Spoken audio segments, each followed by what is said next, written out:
Ah, the Bionicle sets. These were some of the coolest sets around. I always did like the kits. They were distinctive and fun to play with. But what happened to them? How did they go from being top of the line to being discontinued? Let's take a look at the rise and fall of the Bionicle sets, and I'll reveal if LEGO is bringing Bionicle back. In total, there were 30 LEGO Bionicle sets in 2001.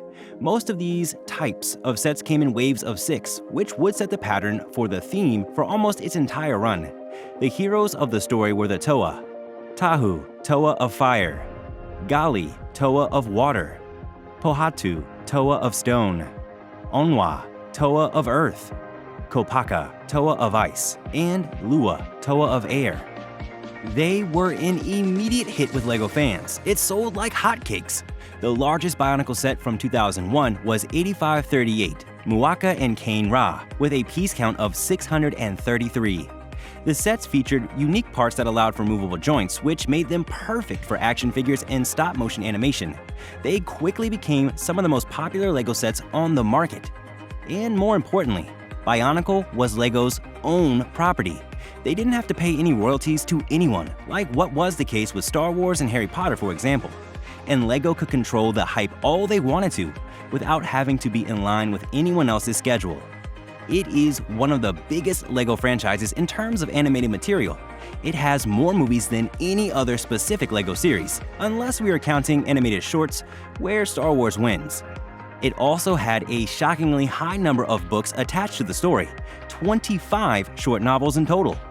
And so, finally, because of Bionicle's success, LEGO was actually on the receiving end of the licensing deal because other companies wanted to make their own Bionicle clothing, notebooks, and lunchboxes, and they would pay LEGO to do it.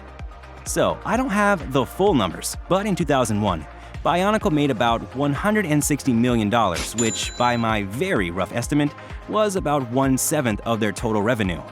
In 2003, by LEGO's estimate, it still made up for about 25% of their revenue.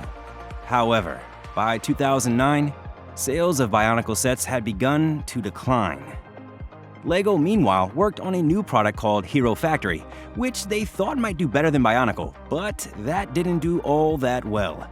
My guess is that it alienated the Bionicle fanbase, and that younger kids weren't any more interested in Hero Factory than Bionicle anyway. Regardless, as it always does, it came down to sales numbers, and Hero Factory just wasn't feeling Bionicle's shoes.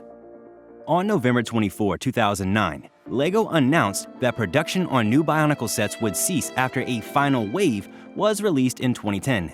Fans of Bionicle were outraged and started a petition to save the toy line. Despite the protests, LEGO refused to bring back Bionicle, and it was officially discontinued in 2010 due to recent low sales and a lack of new interest in the theme, possibly brought on by its decade-long backstory and lore. Now, fast forward from 2010 to 2015. LEGO announces that they would be bringing back Bionicle as a nostalgic tribute to its fans. We are thrilled to announce the relaunch of the LEGO Bionicle franchise, which was one of our most popular LEGO franchises in our first Construction, or constructible action figure line, said Michael McNally, Senior Director of Brand Relations. While the relaunch was moderately successful, unfortunately, they couldn't stem the tide. By 2016, LEGO had discontinued the Bionicle line entirely, starting the announcement with, "Fans, today we have to share the news with you that we have made the tough decision to discontinue LEGO Bionicle at the end of 2016. At the end, they finished the statement with the words, "We are confident that you will ensure that Bionicle lives on, the Bionicle team." But now the question is, what caused the decline of the Bionicle sets? There are a few possible explanations. First, by 2010, there was stiff competition from other toy companies who had also entered the action figure market like Hasbro and Hot Toys. Second, the target audience for Bionicle sets, kids aged 7 to 16, is also the same demographic that was and is gravitating towards video games and other electronic entertainment. And finally, some fans simply grew out of their interest in LEGO as they got older. Whatever the reasons, it's clear that the Bionicle sets are no longer the powerhouse they once were. But I have good and even better news. The good news is that LEGO continues to have the option to bring Bionicle back. And the even better news is that it's going to happen even sooner than you think.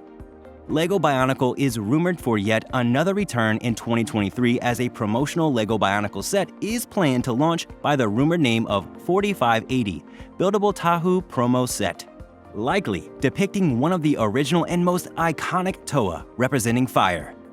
Till then, they are just rumors, for it has yet to be officially confirmed by the LEGO Group. It wouldn't be the same as a full-on revival, for Bionicle still holds a place in the hearts of many LEGO fans who remember them fondly. So, if you liked this video, then please hit the subscribe and like button. I would love your take on the whole Bionicle journey, so please let me know in the comments and don't forget to check out our other videos. Have a great day!